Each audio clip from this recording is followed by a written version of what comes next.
You have to go through life with more than just passion for change. You need a strategy. I'll repeat that. I want you to have passion. You have to have a strategy. Not just awareness, but action. Not just hashtags, but votes. You see, change requires more than righteous anger. It requires a program and it requires organizing. At the 1964 Democratic Convention, Fannie Lou Hamer, 5 feet 4 inches tall, gave a fiery speech on the national stage. But then she went back home to Mississippi and organized cotton pickers. And she didn't have the tools and technology where you can whip up a movement in minutes. She had to go door to door. But to bring about structural change, lasting change, awareness is not enough. It requires changes in law, changes in custom. If you care about mass incarceration, let me ask you, how are you pressuring members of Congress to pass the criminal justice reform bill now pending before them? If you care about better policing, do you know who your district attorney is? Do you know who your state's attorney general is? Do you know the difference?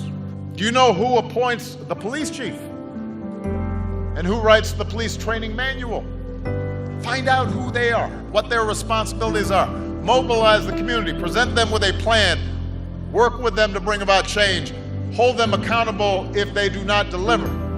Passion is vital, but you gotta have a strategy. And your plan better include voting.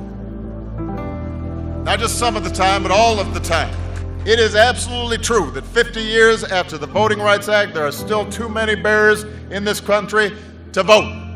There are too many people trying to erect new barriers to voting.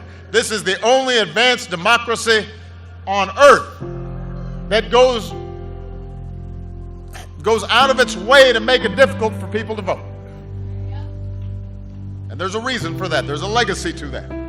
Change requires more than just speaking out. It requires listening as well. In particular, it requires listening to those with whom you disagree and being prepared to compromise. You know, when I was a state senator, I helped pass Illinois' first racial profiling law and one of the first laws in the nation requiring the videotaping of confessions in capital cases. And we were successful because early on, I engaged law enforcement. I didn't say to them, oh, you guys are so racist, you need to do something. I understood, as many of you do, that the overwhelming majority of police officers are good and honest and courageous and fair and love the communities they serve. And we knew there were some bad apples and that even good cops with the best of intentions, including, by the way, African-American police officers might have unconscious biases, as we all do. So we engaged and we listened and we kept working until we built consensus. And because we took the time to listen, we crafted legislation that was good for the police because it improved the trust and cooperation of the community, and it was good for the communities who were less likely to be treated unfairly. There will be times when you shouldn't compromise your core values, your integrity, and you will have the responsibility to speak up in the face of injustice. But listen, engage.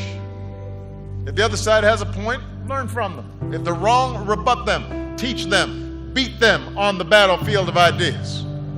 And you might as well start practicing now, because one thing I can guarantee you, you will have to deal with ignorance, hatred, racism, foolishness, trifling folks. I promise you, you will have to deal with all that at every stage of your life.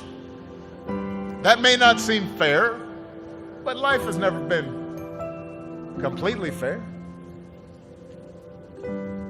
Nobody promised you a crystal stair. And if you want to make life fair, then you've got to start with the world as it is. So, that's my advice. That's how you change things. Change isn't something that happens every 4 years or 8 years. Change is not placing your faith in any particular politician, and then just putting your feet up and saying, okay, go. Change is the effort of committed citizens who hitch their wagons to something bigger than themselves and fight for it every single day. Now it's your turn. And the good news is you're ready.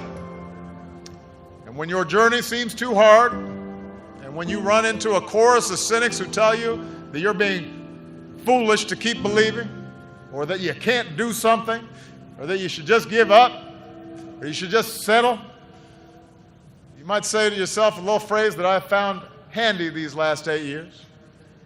Yes, we can.